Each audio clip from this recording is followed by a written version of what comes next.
Good morning. It's early here on the Bernhardt Trail going up the rugged Mazatzel Mountains. And I'm going to break here for a bit to talk some anime. Gunslinger Girl 2, Il Teatrino.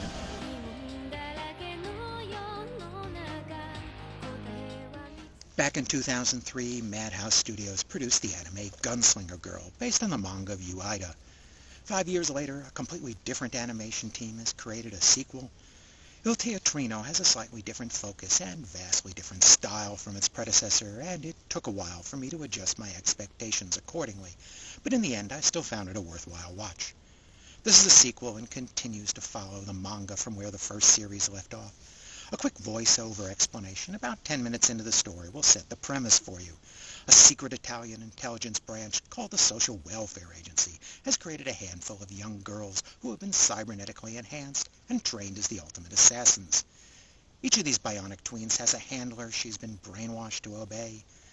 Despite that quick intro, some of the new stories refer to elements from the first series, so you really shouldn't start on Gunslinger Girl with Il Teatrino. The first series focused on a few of the young assassins and their relationships to their handler. This sequel expands the storytelling to include a much broader cast, both at the Social Welfare Agency and among the terrorists themselves. And it also gives a lot of flashbacks to fill in characters' backgrounds. At the SWA, the main focus shifts a bit to Triella, their oldest assassin, and her handler, Hillshire. Henrietta is still important, and we get some additional background on her handler, Josie. The other girls all get some story time as well, but the most significant change is to include a few of the actual terrorists in the storyline. In the first series, the terrorists and their activities were just a foil to the stories of the girls, faceless enemies to give them occasional shooting practice.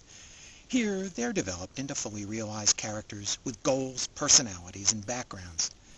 The terrorists are a northern Italian separatist movement called the Five Republics faction, or Padani's.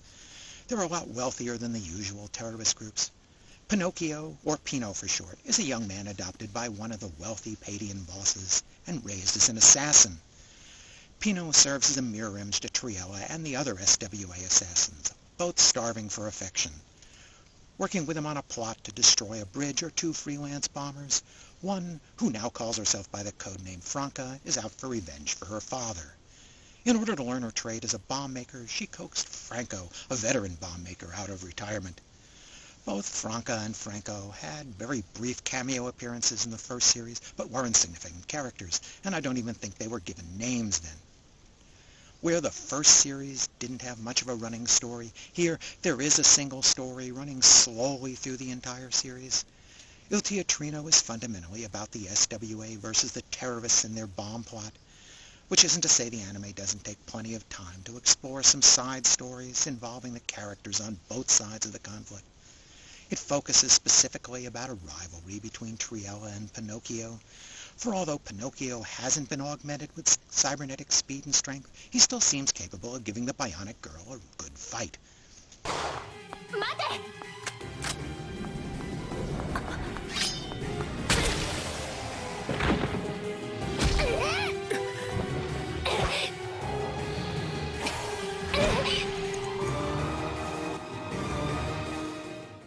My biggest disappointment with Il Teatrino was the art and animation. This time, Artland produced the animation, and it's nowhere near as sophisticated and beautiful as Madhouse's earlier effort. The backgrounds are simpler, the scenery lacks depth and shading, and everything is less detailed. Italy just isn't as grandly beautiful. Also, the animation isn't as fluid in the action scenes. A lot of the illusion of action is now achieved by putting speed lines rushing along the edges. It practically screams low budget, especially during the early episodes. For some reason, I thought the animation seemed to improve towards the end of the series. The character designs have changed too, simpler and with wider eyes. Everyone is still recognizable, of course. They come from the same manga after all. But the faces just don't have the same subtlety of expression. Because of the change in art style, when they did use flashbacks to the original series events, they had to redraw those scenes. In some ways, this is a simpler and more direct translation of the story from Ueda's manga, which isn't surprising since Ueda wrote the screenplay and did the storyboards for much of the series. It's not bad for what it is, it just isn't in the same class and the moody style of its predecessor. Whereas the Gunslinger Girls have pretty simple motivations to please their handlers and other SWA members, and the terrorists have far more complicated motivations to explore this time around. By expanding the cast, Il Teatrino doesn't get to concentrate on any of the characters quite as much, but it does get to take time to explore half a dozen characters' backgrounds. By giving us some characters on opposite sides of the conflict, it can draw some interesting parallels between them and take a look at other concepts. If it wasn't for the first series, you might not be quite so sure which side you were rooting for. Pinocchio, explain to us what's going on. What do you mean? I have to kill her now. She's seen your faces. Hold on.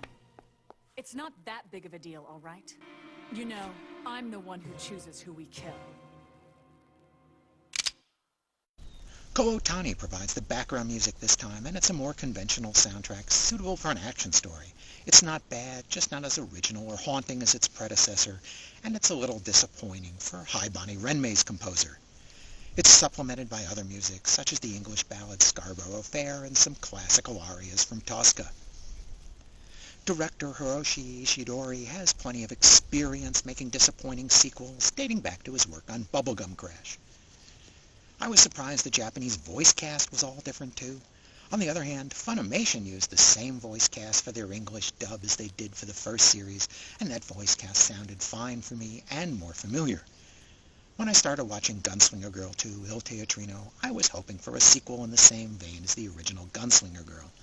Measured by that, Gunslinger Girl 2 falls far short of its predecessor. That said, I still liked Il Teatrino, just not as much. It's not trying to be the same kind of series. It doesn't have the same sense of emotional connection. It's more straightforward an action-adventure, but it's a solid story, and it's pretty well told, and the characters are still interesting. I give Gunslinger Girl 2 Il Teatrino 4 stars. It's not a thematic or emotional descendant of its predecessor, but it's still an interesting story from the same author, and it has an even larger cast of sympathetic characters, whereas the original took the source material and heightened it to something much more sublime. This version simply tells the story in a workmanlike fashion. I would have preferred Madhouse's animation, but I liked the story and characters enough to get over that disappointment. The story is complete in just 13 episodes, telling the Pinocchio arc from the manga. There's still plenty of manga left. Maybe yet another studio can do a third season someday. I first saw Il Teatrino with subtitles streamed from Funimation's website. I liked it enough to pick up their 2-DVD box set. It contains the 13-episode TV series, but not the 2 direct-to-video side stories. I'm told those are scheduled for later this year. The 2 DVDs have minimal extras, though it does have an interview with the Japanese voices for Bruno and Angelica. Strangely, that interview says it's the second of 5 such shows, and I wonder why Funimation picked just that one. Thanks for watching.